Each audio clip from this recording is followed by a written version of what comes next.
Hello guys, welcome back to online Guru info. एक बार फिर से आप सभी का बहुत बहुत स्वागत है। दोस्तों, एनएसपी ओटीआर की जो नई ऐप की हम बात कर रहे थे वो आ चुकी है। तो यहाँ पर देखेंगे एनएसपी ओटीआर ऐप, ठीक है। आपको गूगल प्ले स्टोर के ऊपर आपको ऐसा लिखना रहेगा। यहाँ पर देखेंगे दूसरे नंबर का जो ऐप आई है उसी को आपको इंस्टॉल करना रहेगा। तो यहाँ पर इंस्टॉल मेरे पास पहले से है, तो मैं इसे ओपन करूँगा। आपके पास इंस्टॉल नहीं है तो आपको इंस्टॉल करना होगा, ठीक है। तो यहाँ से हमने इसे आगे बढ़ाया, राइट। अब दोस्तों आपके सामने तीन ऑप्शन देखने को मिल जाएगा। सबसे ऊपर जो है लॉगिन का रहेगा, उसके बाद में नीचे वाला ऑप्शन रहेगा आपका रजिस्ट्रेशन का। तो मैं आपको रजिस्ट्रेशन करके भी दिखाऊंगा, आप चाहें तो मोबाइल से भी कर सकते हैं, पूरी प्रोसेस मोबाइल से हो जाएगी। इसके बाद में EKYC फेस ऑथेंटिकेशन भी होगा, मैं आपको पूरी कंप्लीट प्रोसेस दिखाऊंगा। सबसे पहले यहाँ पर देखेंगे कि आपका जो है OTR नंबर और पासवर्ड डाल करके आपको लॉगिन करना रहेगा, राइट। तो यहाँ पर आपका OTR नंबर पासवर्ड डालेंगे और इसे लॉगिन कर लेंगे। लेकिन आपके पास पासवर्ड नहीं है, अगर आपके पास रजिस्ट्रेशन भी नहीं है तो आपको रजिस्ट्रेशन वाले ऑप्शन के ऊपर क्लिक कर देना, राइट। यहाँ पर थोड़ा सा स्क्रॉल करेंगे तो दो ऑप्शन आपको देखने को मिल जाएगा, इन दोनों के ऊपर आपको क्लिक कर देना है। यहाँ पर देखेंगे मोबाइल नंबर आपको इंटर करना रहेगा। मोबाइल नंबर जैसे आप इंटर करते हैं तो एक OTP आपके मोबाइल पर ही आ जाएगी। अब जो OTP आया है उसे यहाँ पर आपको सबमिट करना होगा। इसके बाद में कैप्चा कोड डालेंगे और इसे आगे बढ़ा देंगे। यहाँ से हम वेरीफाई करते हैं तो आपके सामने तीन ऑप्शन देखने को मिल जाएगा, राइट। सबसे पहले ऑप्शन है आप आधार कार्ड के द्वारा इसे आगे बढ़ाना चाहते हैं। अगर आपके पास आधार कार्ड नंबर नहीं है तो आप EID के द्वारा भी आप प्रोसेस कर सकते हैं। EID क्या होता है दोस्तों, आप एनरोलमेंट सेंटर पर जाते हैं, आधार एनरोलमेंट सेंटर, तो वहाँ से आपको एक स्लिप दिया जाता है। उसी स्लिप के नंबर को EID नंबर बोला जाता है, अगर आपके पास आधार नंबर नहीं हो तो। अगर आपके पास कुछ भी नहीं है दोनों में से तो आप तीसरे ऑप्शन को ले सकते हैं कि हमारे पास ना तो आधार कार्ड नंबर है ना ही हमारे पास EID नंबर है, राइट। सबसे पहले हम देखेंगे सेकंड वाले ऑप्शन के ऊपर क्लिक करते हैं। अगर आपके पास EID नंबर है आपके पास, यानी कि अपने स्लिप है आपके पास, तो यहाँ पर आपको EID नंबर डालना है। जो भी उसमें टाइम डेट दिया है वो टाइम और डेट आपको यहाँ पर इंटर करना रहेगा और यहाँ से आगे बढ़ जाएंगे, राइट। अगर आपके पास ये वाला ऑप्शन के नहीं लेना चाहते हैं तो तीसरा ऑप्शन भी इसमें दिया गया है। अब तीसरे ऑप्शन में क्या रहता है, या तो आप फादर के आधार कार्ड से दे सकते हैं या फिर मदर के आधार कार्ड से भी आप डॉक्यूमेंट्री को वेरीफाई कर सकते हैं। अगर आपके पास फादर का आधार कार्ड है तो फादर के आधार कार्ड को इंटर करना होगा। मदर का आधार कार्ड है तो मदर का आधार कार्ड को आपको वेरीफाई करना होगा। और अगर आप अनाथ है, आपके पास फादर मदर दोनों ही ऑप्शन नहीं है, तो आप तीसरे वाले ऑप्शन को लेकर के किसी भी व्यक्ति का आप आधार कार्ड लेकर के डाल सकते हैं। यहाँ पर आधार नंबर डालेंगे, OTP आएगा, उस OTP को यहाँ पर सबमिट करना होगा, देन आगे बढ़ जाएंगे। तो मैं आपको ये बता देता हूँ दोस्तों कि फर्स्ट वाले ऑप्शन को ही लें तो अच्छा रहेगा। यहाँ पर आपका आधार कार्ड के नंबर को आपको इंटर करना होगा। इसके बाद में आपको एक सेंड OTP करना होगा। यहाँ पर एक OTP आएगा, उस OTP को यहाँ पर सबमिट करना होगा। इसके बाद में यहाँ से आगे बढ़ जाएंगे, राइट। जैसे आप आगे बढ़ते हैं तो आपके सामने एक ऑप्शन ओपन हो जाएगा, राइट। यहाँ पर आपको देखने को मिलेगा जैसे हमारे पास OTP आ चुका है। तो दोस्तों यहाँ पर हमारे पास जो OTP मोबाइल पर आएगा, आधार कार्ड में जो मोबाइल नंबर डले हैं उसी के ऊपर ही OTP आएगा, राइट। तो यहाँ पर OTP डालेंगे, कैप्चा कोड डालेंगे, उसे नेक्स्ट कर देंगे। नेक्स्ट करने के बाद आपका कैप्चा कोड डालेंगे। यहाँ पर कुछ समय की ऐसी प्रोसेसिंग आपके सामने आएगी। अब इसमें लिखा हुआ है अगर आपकी बैंक आधार से लिंक है तो आपके सामने ऐसा ऑप्शन आएगा, your Aadhaar is made by bank, ठीक है। तो आपका आधार कार्ड अगर सीट है तो यहाँ पर ऐसा ऑप्शन आएगा, अदरवाइज यहाँ पर क्रॉस लगा हुआ आ जाएगा, राइट। तो यहाँ पर आपको ओके कर देना है। ओके करने के बाद में यहाँ से इसे आगे बढ़ जाएंगे। जैसे हम आगे बढ़ते हैं तो आपके सामने कुछ ऐसी इंफॉर्मेशन देखने को मिल जाएगी, राइट।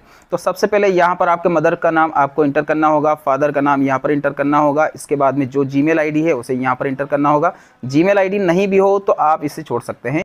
वेरीफाई करने के लिए जो कैप्चा कोड आपके सामने लिखा है उसे आगे बढ़ाएंगे। यहाँ पर डालने के बाद देखेंगे तो आपका जो मदर का नाम फादर का नाम जो भी है उसे आपको यहाँ पर टाइप करना है, ठीक है। जो भी आपके मार्कशीट है उसके अनुसार ही आपका फादर का नाम मदर का नाम डालें। आपके अनुसार आपको नहीं लिखना है, क्योंकि एक बार आपने अगर रजिस्ट्रेशन कर दिया तो दिक्कत आएगी। देखिए यहाँ पर आपके सामने कुछ इस प्रकार का आपका एक रेफरेंस नंबर आपको जनरेट हो जाएगा। यहाँ पर उस रेफरेंस नंबर को आप कॉपी कर लीजिएगा। कॉपी करने के बाद दोस्तों इसे संभाल कर रखना है, क्योंकि इसी से ही आपका OTR नंबर जनरेट होगा। आप कैसे होगा वो देख लीजिए। जैसे हम यहाँ से आगे बढ़ाते हैं इस वाली प्रोसेस को, तो यहाँ पर देखेंगे कि ये वाला आपको जो KYC है, EKYC करना अनिवार्य रहेगा। इसके बाद ही आपका OTR जनरेट होगा, राइट। तो जैसे हम आगे बढ़ाते हैं तो यहाँ पर आपका जो रेफरेंस नंबर आया उस रेफरेंस नंबर को यहाँ पर इंटर करना रहेगा। इसके बाद में यहाँ पर एक OTP आएगा, उस OTP को आपको यहाँ पर इंटर करना रहेगा। इसके बाद में जो आपके सामने कैप्चा दिया है उस कैप्चा कोड को डालेंगे और यहाँ से इसे वेरीफाई करके आगे बढ़ जाएंगे, राइट। यहाँ पर देखेंगे आपका OTR जनरेट हो चुका है। OTR जनरेट होने के बाद आपका जो नंबर OTR का रहता है उसे आप अच्छे से नोट कर लीजिएगा, या फिर आप फोटो लेकर के रख लीजिएगा, या फिर स्क्रीनशॉट ले सकते हैं। अगर आप मोबाइल से कर रहे हैं तो स्क्रीनशॉट भी ले सकते हैं। लॉगिन करेंगे, लॉगिन करने के लिए क्या करना होगा, आपको पासवर्ड जनरेट करना होगा। तो पासवर्ड की जो प्रोसेसिंग है अगर आपके पास आईडी और पासवर्ड दोनों है, यानी कि OTR नंबर और पासवर्ड भी है, तो यहाँ पर आपको लॉगिन कर लेना है। और अगर आपके पास पासवर्ड नहीं तो पहले पासवर्ड आपको रिकवर करना होगा। पासवर्ड के लिए आपका OTR नंबर डालेंगे, एक OTP आएगा, उसके बाद में आपके मोबाइल पर ही पासवर्ड आ जाएगा। जो पासवर्ड आपके मोबाइल पर आया उसे आपको यहाँ ऊपर करंट पासवर्ड में डालना है। इसके बाद में नया पासवर्ड आपको अपने हिसाब से बनाना होगा, राइट। तो आपको पासवर्ड कैसे बनाना होगा, आपका नाम के आगे @ लगा के 1 2 3 ऐसा कुछ भी लिख सकते हैं। उसके अनुसार ही जो इसमें गाइडलाइन दी गई उसके अनुसार आपको पासवर्ड बनाना होगा। जैसे हम पासवर्ड की प्रोसेस पूरी कंप्लीट करते हैं तो आपके सामने वापस से एक मैसेज आएगा कि आपका जो मोबाइल नंबर है उसी पर ही भेज दिया गया है। तो जो नया पासवर्ड आपने बनाया है वो भी आपके मोबाइल पर भी आ जाएगा। आपने जो बनाया उसको आपको पता भी रहता है। इसके बाद में दोस्तों यहाँ से देखेंगे हम, अब इसे लॉगिन करना रहेगा eKYC के द्वारा, ठीक है। तो जैसे हम लॉगिन करते हैं, जैसे हमारे पास OTP आ चुका है तो अब यहाँ पर प्रोसेस आ चुकी है, प्रोसेस टू फेस ऑथेंटिकेशन। ऐसी प्रोसेस आपके सामने भी देखने को मिल जाएगी। आप चाहें तो मोबाइल से ही करें तो बहुत अच्छा है। ये वाली प्रोसेस जो है मोबाइल से ही होगी, ऐप के द्वारा ही होगी। तो यहाँ पर आपकी सारी जानकारी जो है वो आपके सामने डिस्प्ले होने लग जाएगी। अब करना क्या आएगा, process to authentication face authentication आपको यहाँ पर करना है। जैसे आप इसके ऊपर क्लिक करते हैं तो कुछ डिक्लेरेशन रहेगी, इन डिक्लेरेशन को आपको एग्री करना रहेगा। एग्री करने के बाद दोस्तों यहाँ पर देखने को मिल जाएगा कुछ समय का वेट करेगा, थोड़ा सा प्रोसेसिंग टाइम लगेगा क्योंकि इसमें 5 स्टेप में आपकी जो है प्रोसेसिंग होगी। 1 2 3 4 5 ऐसे 5 स्टेप में आपकी प्रोसेसिंग होगी। तो यहाँ पर कुछ समय लेगा, उस समय को आपको यहाँ पर देखना होगा।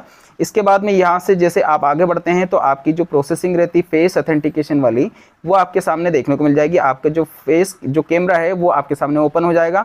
अब आपको करना क्या रहेगा, आपका जो है फेस का ऑथेंटिकेशन करना है।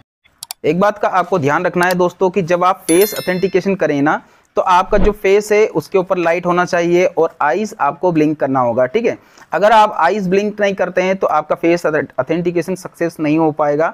देखिए यहाँ पर आपके सामने ये ब्लू कलर का जो ऊपर आपके सामने ऐसा दिखने को मिल जाएगा। इसका मतलब ये होता है कि दोस्तों आपका जो फेस ऑथेंटिकेशन हो रहा है उसमें कहीं कहीं आप जो ऑप्शन दे रहे हैं, जैसे हमने जैसे आई ब्लिंक करवा रहे हैं तो आई ब्लिंक करने के बाद ही फेस ऑथेंटिकेशन सक्सेस होगा।